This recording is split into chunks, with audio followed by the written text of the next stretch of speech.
Morning, America, and welcome to my next video. Let me know if that intro is too rude. This episode is all about an Iowa State Park I stayed at for several days on my way to Minnesota and back again. That was late October and early November. I did see a little snow in October near Madrid, Iowa, and not far from Ames. It's open year round, but some amenities are shut down or shut off in winter. A popular place, especially on the weekends, for camping and day use. Refer to the brochure from the park for details and locations of the places this vid will highlight. By no means did I get to everything there is to see in the park. The park is not that big, but it is concentrated with beautiful views all over the place. You see a little bit of my rig in some scenes. I shot these scenes with my cell phone and my GoPro.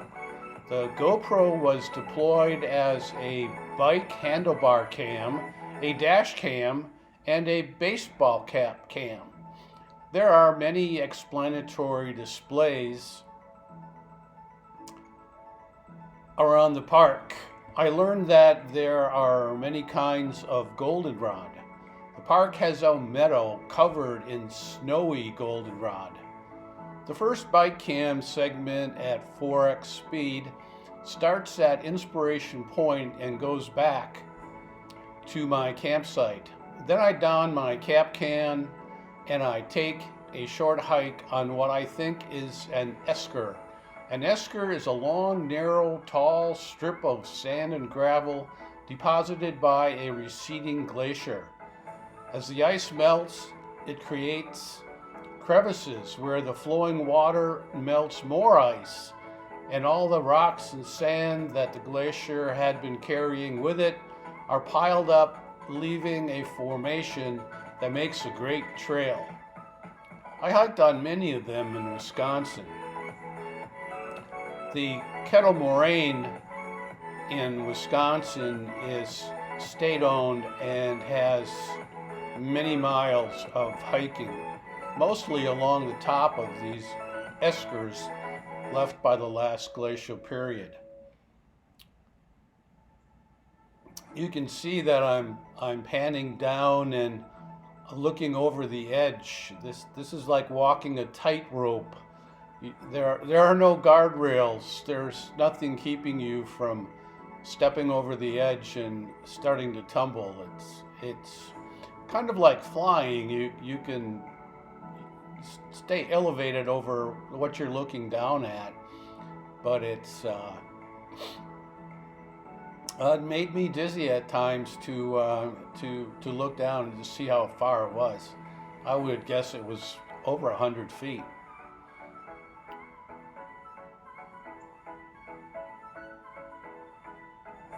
There's a graphic coming up in a moment that will kind of show you what an esker looks like from a distance.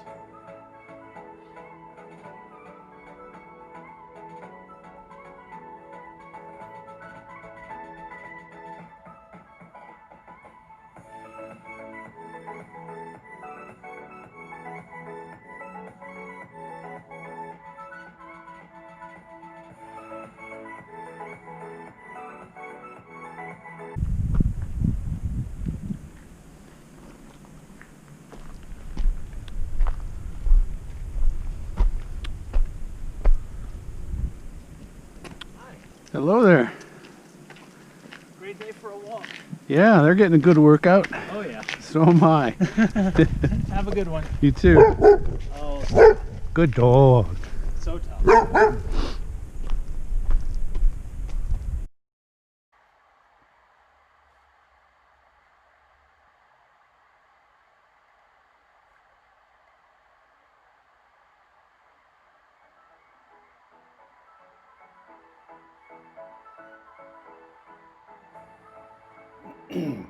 So here we are continuing on the trail.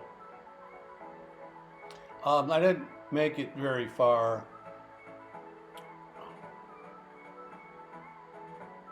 but I probably descended and ascended about 4 stories in elevation in each direction. So it was a pretty vigorous hike. There aren't that many miles of trails in this park, but the trails that do exist are definitely fascinating and worth every step. So I definitely plan on going back to this park and making another attempt at covering more of these trails, which are just spectacular.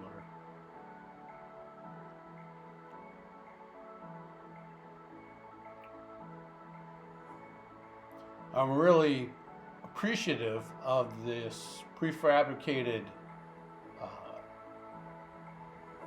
flooring that they put on this trail. These concrete grids are very well done. They butt up against each other with very little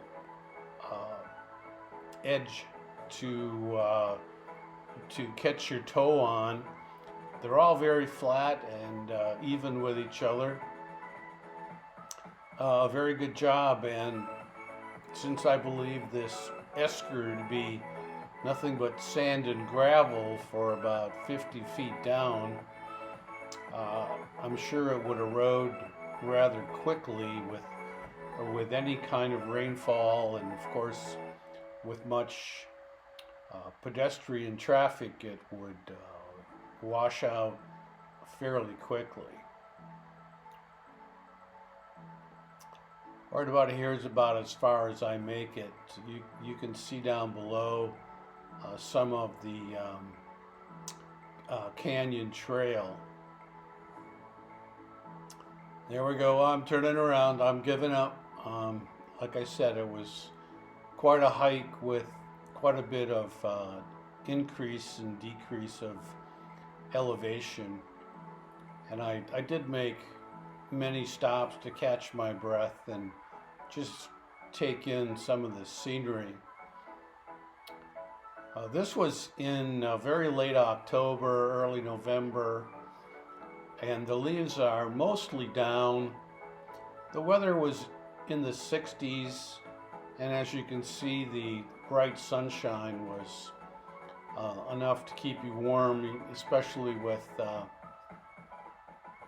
workout like this where you're hiking up and down. I believe I was out there around 1 o'clock in the afternoon. The shadows are long, but the sun is still makes it very, very comfortable.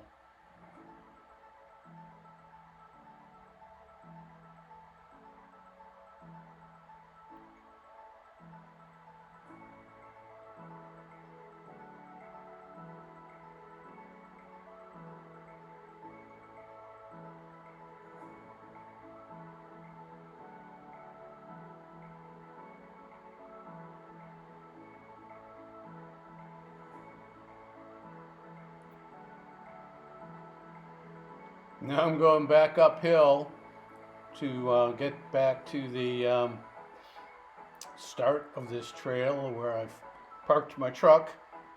The parking lot would fit probably a dozen cars. It's right next to what I am assuming is Inspiration Point, because from the paved road that goes through the canyon, there's a pull-out, and you can stop and get a really good look at the vista, which is quite stunning.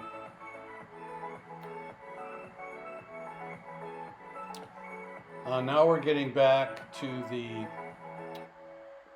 top of the trail, and there's a bench there.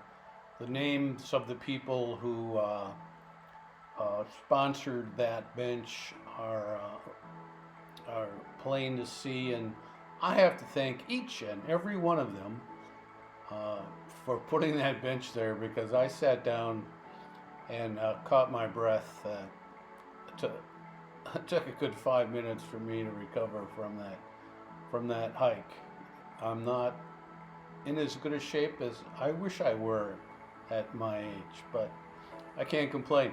Now we're going down Canyon Road, Canyon Trail. This is a one-way paved road. It goes down pretty precipitously from Inspiration Point down to the base of the canyon. Quite spectacular views here.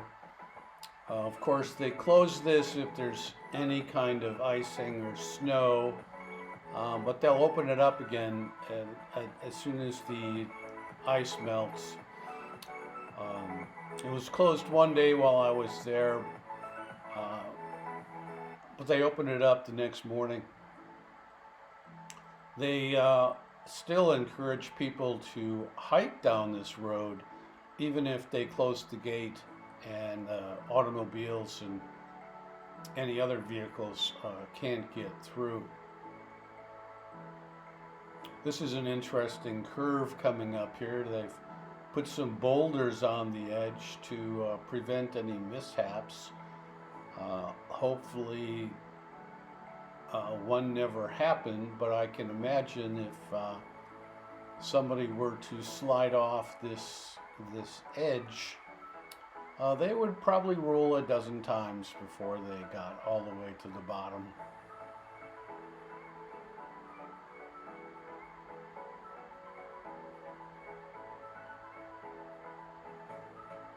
This is my dash cam. I think I have the GoPro still mounted on the brim of my baseball cap, and I just put the baseball cap on the dashboard.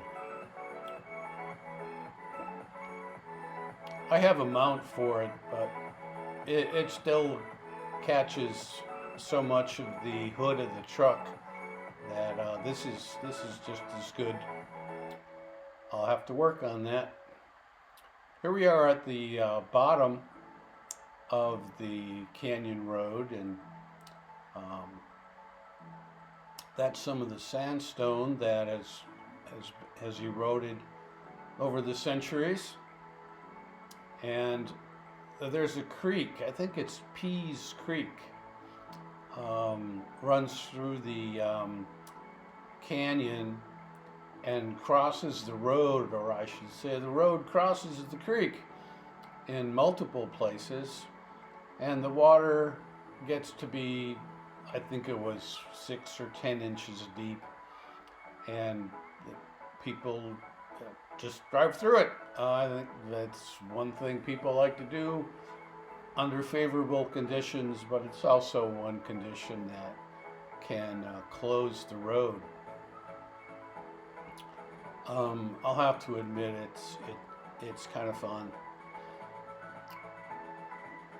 and it's all fresh water, so I don't have any problems with getting the underside of my truck wet.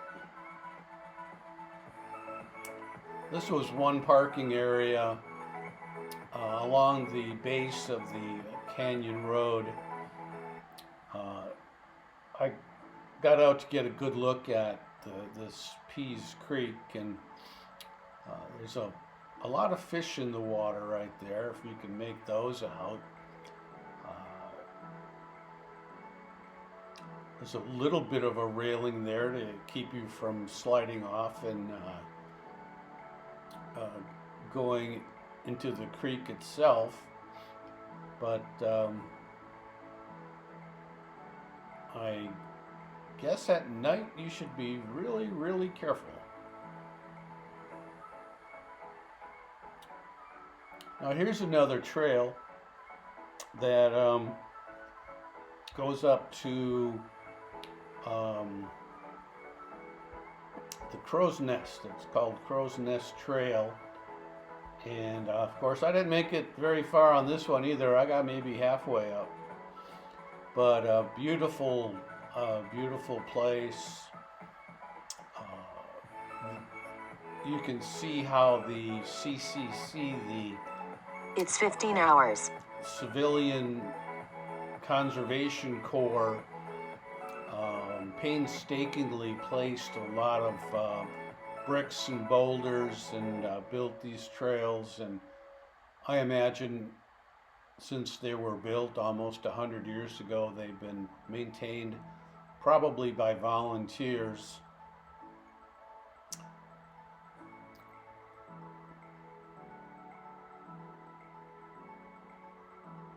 When I got there, I was parking my truck and I saw a couple of people coming down off of the trail, and an adult male was kind of taking the steps one foot at a time and stopping on each step to get ready to put his foot on the next step coming down. And I thought, wow, he's really in bad shape. He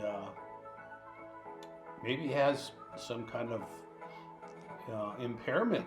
So I didn't think much of it, but I was looking pretty much the same way by the time I got down off of this climb.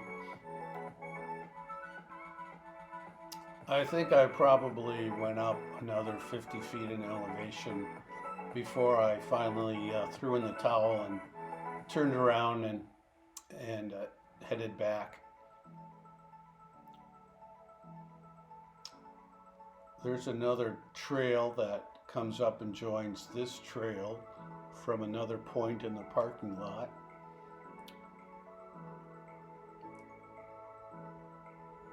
Crow's Nest Trail. So apparently there's quite a view at the Crow's Nest at the top, but maybe next time I'll make it all the way up there.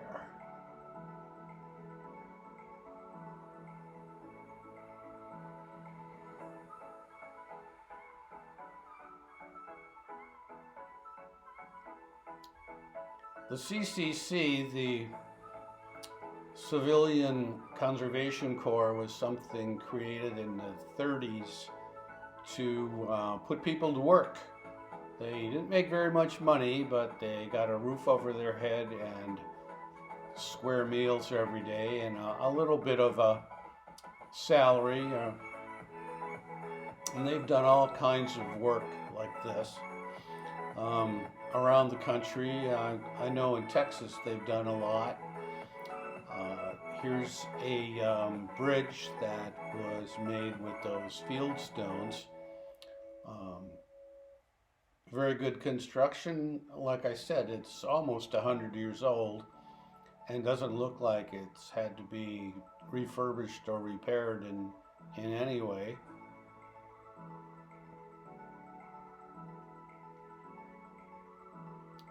The CCC was great at giving young men something to do and some kind of income while training them in many different areas.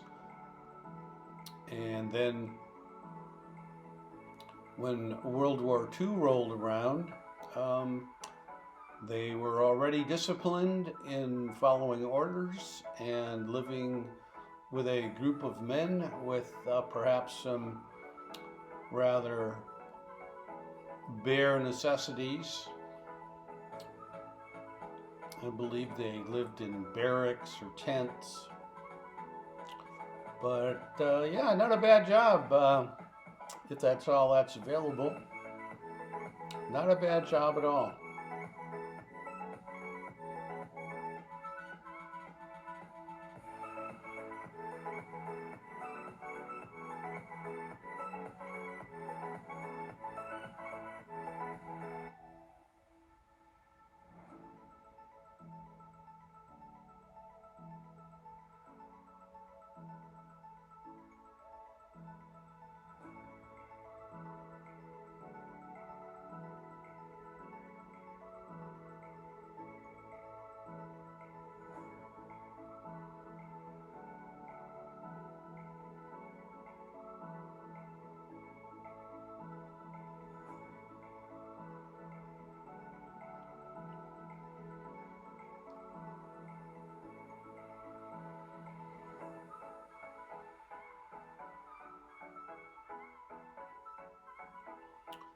When I was leaving, it was a weekday and the place had pretty much emptied out. And as I was leaving, these deers wanted to wish me a safe trip. This is the entrance actually into the camping area, and you'll find a sign with a phone number on it for you to call Ted if you want to get some firewood. And sometimes Ted is parked right there in front of that little shack with his cargo trailer full of firewood at a very reasonable price. And he will deliver.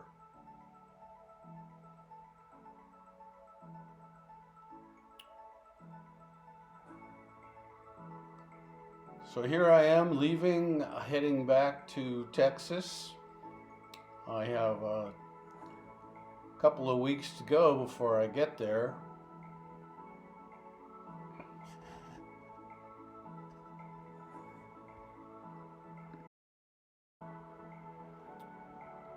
Well, I hope you enjoyed this and got something out of it. Don't forget to like and subscribe, and I will see you down the road.